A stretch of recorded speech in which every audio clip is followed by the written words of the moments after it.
Okay, students, it's time to start thinking about registering for 8th grade classes.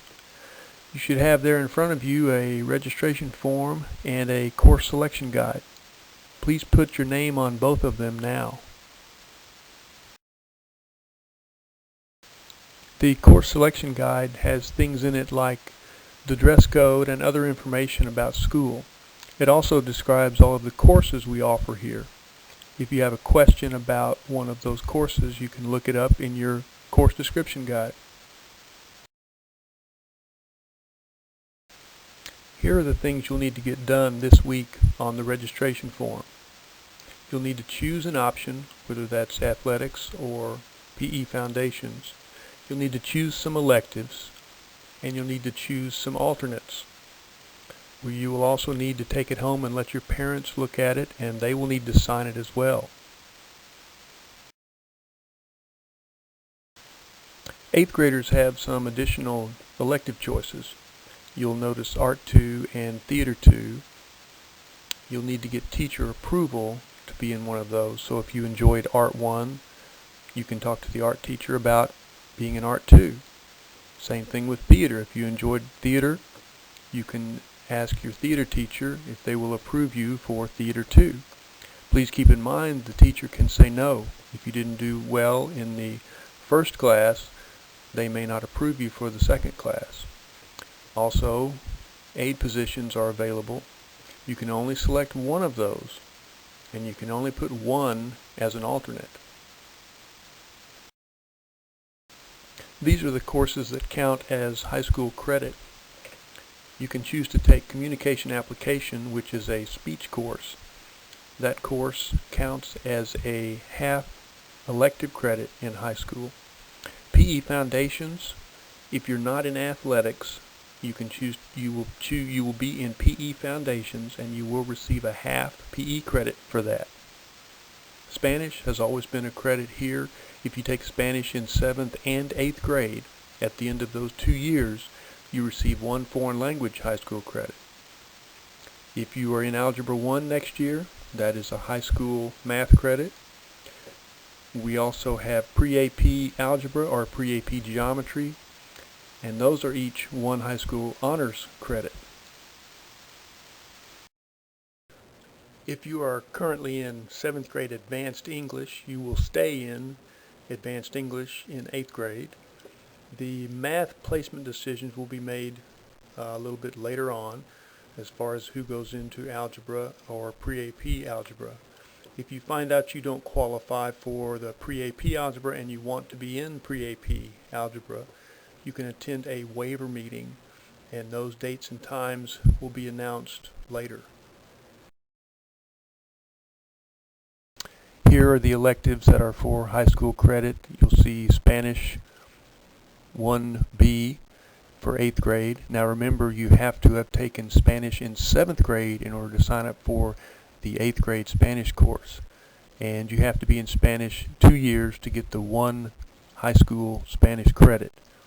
Those of you in Spanish now as 7th graders and you don't want to continue taking Spanish in 8th grade, you don't have to. You can not take Spanish as an 8th grader and just pick some other elective.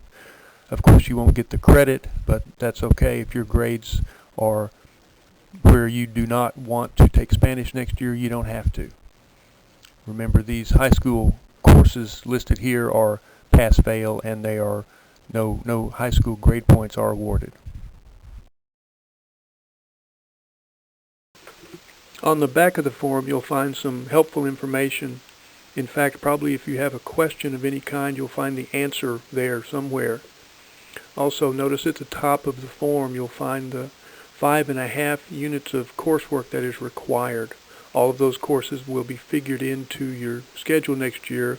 All this form is for electives.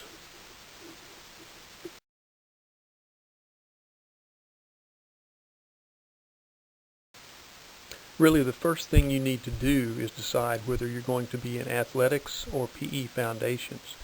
Now, that decision may be made for you because the coaches decide whether you can sign up for athletics or not as an 8th grader. So you must have a coach sign. If a coach does not approve you for athletics, or if you don't want to be in athletics, you will sign up for PE Foundations. You must choose one or the other before you move on. What is PE Foundations? Well, if you took wellness, it's a lot like wellness. There are some days when you will be doing activities and other days when you will be in the classroom doing health activities.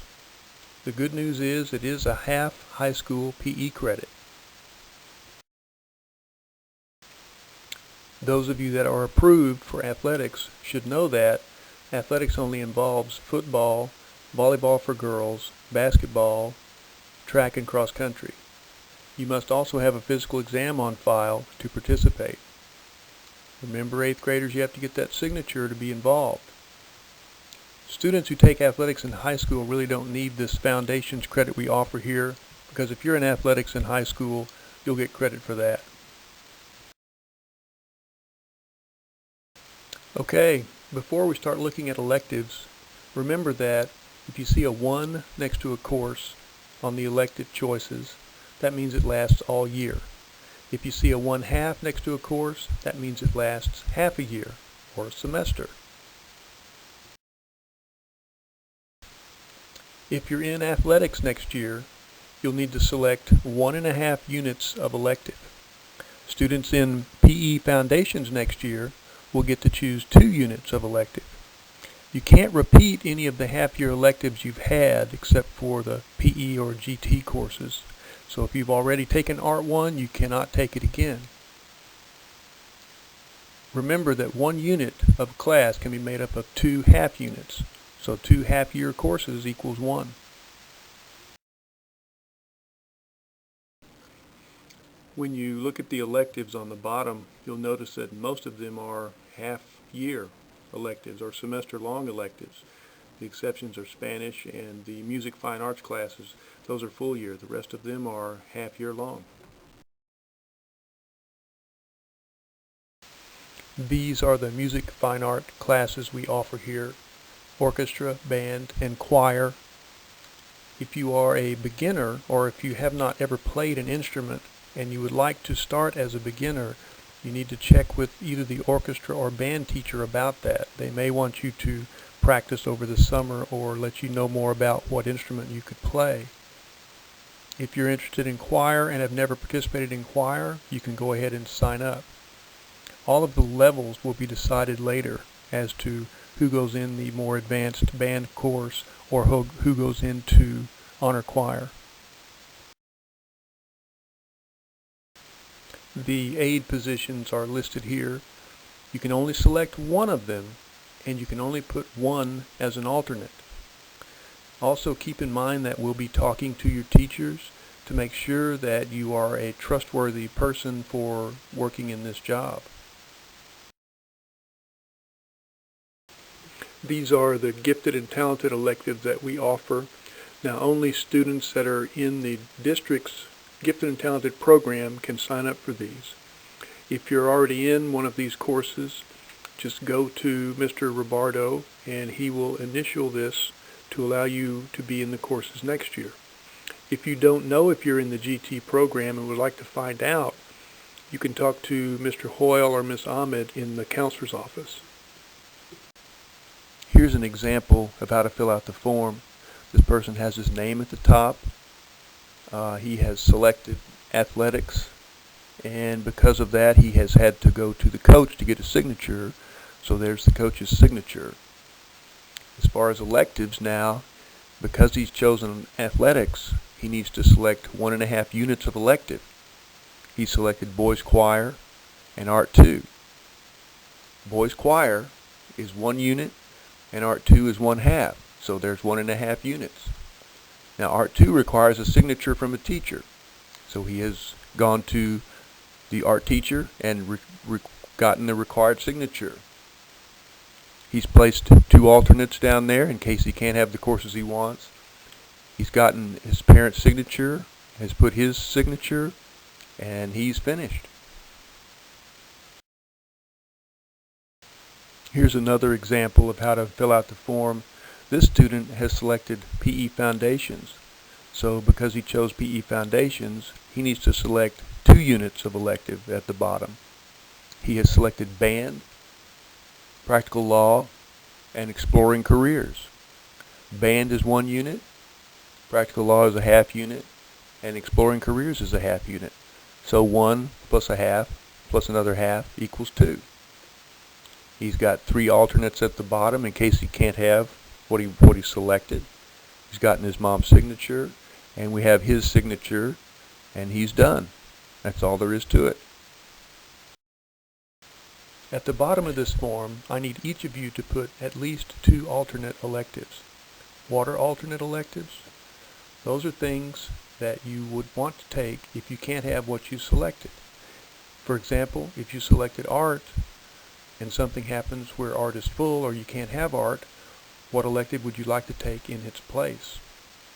Also, if you are in AVID, or if you think you're going to be in AVID next year, write in AVID as an alternate. That way I will know that you are either applying to be in AVID or you're currently in AVID and want to continue being in AVID. There will be a test offered later in April to see if you can test out of or take a placement exam to get out of taking computer literacy next year. I will tell you that not many students pass it, but it is available. More information there will come later.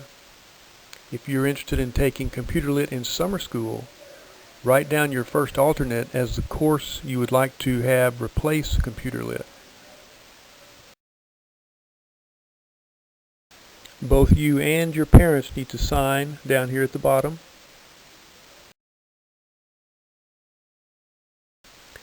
What if you change your mind? That's okay. As long as I know by June 1st what it is you want to do, you can have your parents email me or write me a note and I can make the change.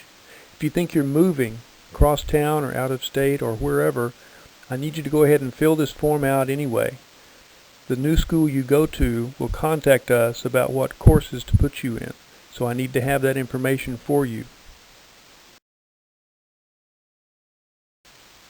I always like to remind everyone to take the STAR test seriously. You'll be taking that later on this spring. If you fail the math or reading or both of those STAR tests, you might be placed into a STAR remediation class, and that means you lose electives. So make sure when you take STAR that you take it seriously and do the best you can. The registration form is due on Friday. Return the completed form to your history teacher.